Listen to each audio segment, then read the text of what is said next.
Assalamualaikum warahmatullahi wabarakatuh. Hurrem Sultan, juga dikenal sebagai Roxelana, adalah istri tercantik Raja Sulaiman dalam daftar istri raja dan memiliki tempat istimewa dalam hatinya. Lahir pada tahun 1502 Masehi, di Polandia, Hurrem Sultan mengalami perjalanan hidup yang luar biasa, dari menjadi budak di Crimea, hingga memperoleh pengaruh dalam pemerintahan Kesultanan Ottoman di Konstantinopel, Istanbul. Dalam sejarah, Hurrem Sultan diakui sebagai tokoh berpengaruh dalam Kesultanan Ottoman, meski hidup pada era yang sulit untuk seorang wanita berperan penting.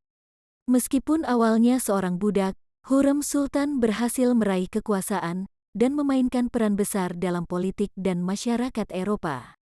Pada tahun 1520 Masehi, Sulaiman pertama naik tahta dan berkenalan dengan Hurrem yang pada saat itu berusia 15 tahun.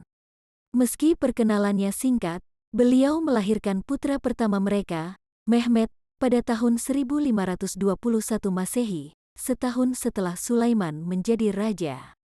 Kecerdasan dan kecantikan Hurrem Sultan membuatnya berbeda dari istri-istri lainnya. Beliau belajar bahasa Ottoman, matematika, astronomi, diplomasi, dan banyak bidang lainnya. Hubungannya dengan Sulaiman bukan hanya romantis, tetapi juga berfungsi sebagai penasihat dalam pemerintahan, bahkan dalam ketidakhadiran Sultan dalam kampanye militer. Hurrem Sultan juga berperan sebagai mitra politik Sulaiman, membantu menjaga kepentingan politik dan mengatasi ancaman di istana.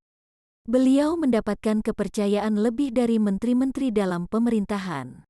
Di puncak Kesultanan Ottoman, Hurrem Sultan memiliki pengaruh yang signifikan, bahkan di atas para menteri. Kebijakannya terhadap kerajaan Polandia membantu membentuk aliansi antara Polandia dan Kesultanan Ottoman.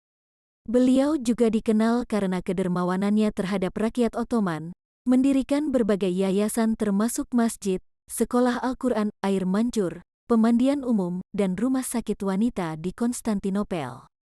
Peninggalan Hurrem Sultan mengingatkan kita akan peran bersejarahnya dalam Kesultanan Ottoman, hubungannya yang kuat dengan Sulaiman, serta kontribusinya terhadap budaya dan masyarakat pada masanya.